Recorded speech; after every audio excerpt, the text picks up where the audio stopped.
We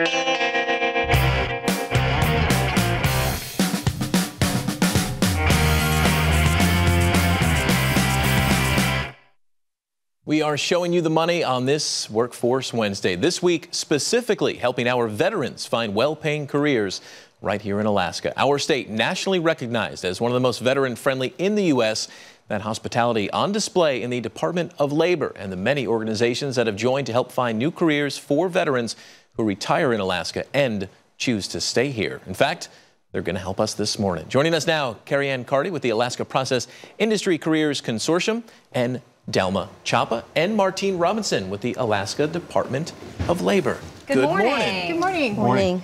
Carrie Ann, why is APEC involved with transitioning veterans? Well, what we hear now is that there will be about 7,000 transitioning members from the military to civilian careers in Alaska between now and 2020. That's a lot of people to integrate into the workforce over a very short period of time. So our industries are looking for these qualified people. They're well-trained, skilled individuals coming into the workforce. And APEC is involved because cross-industry training is part of what our mission is. Delma, what's the Department of Labor doing right now to reach out to all those veterans? Well, currently we're going to have our job fair, our Veterans and Military Spouses job fair next Friday, November the 18th at the University Center Mall from 10 to 2. Currently we have about 130 registered employers.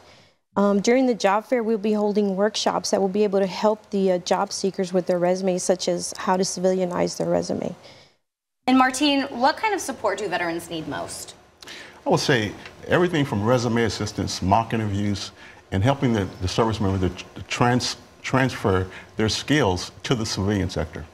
And some of the, what would you say are some of the biggest challenges that they're facing right now when it does come to finding that next career once they're out of the military? In my opinion, the culture shift. Being retired Air Force and obviously Delma is also retired Army, the biggest thing is that culture shift. It's a hard thing to help that service member to leave the acronyms behind. I mean, that seems to be one of the tough issues. Here at the Midtown Job Center, what we like to do is to help the veteran to become what we call job ready. And Delma, where are the jobs? Who's hiring right now? Well, as you can see, we have a lot of employers that are registered. We have about 130 because veterans bring a vast experience to the table. We like to employers like to provide, are eager to hire the veterans by providing a lot of opportunities.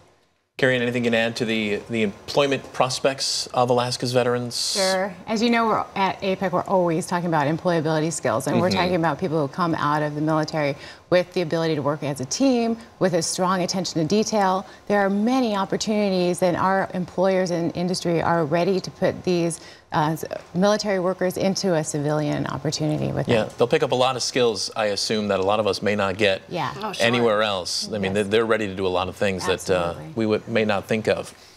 The pay? How is the pay?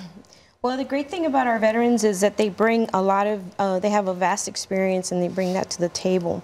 So with all the employers that are registered, they like to provide those opportunities. We've had so much interest in the job fair that we've had to expand our space to accommodate them all. In some of those sectors, you can see the average salary ranges: healthcare support, 40 grand, trade 60 to 90, IT 80 grand, healthcare tech is 90, and management 108 for the average salary. Not bad at all.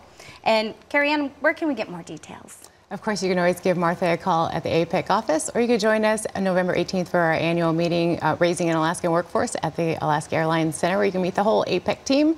And we have a great keynote speaker going to talk about leadership and managing millennials. I think that the tools and tips that he has is really going to add to our employers' bottom line. Yeah, speaking of millennials, Megan will be there. I'll be there. Yes, next Friday. We're very excited. Yeah, it'll be great. Thank you. Got it. All right, Carrie Ann, Delma, Martine, thank you for your time. Thank you. Thank you. On this Workforce Wednesday.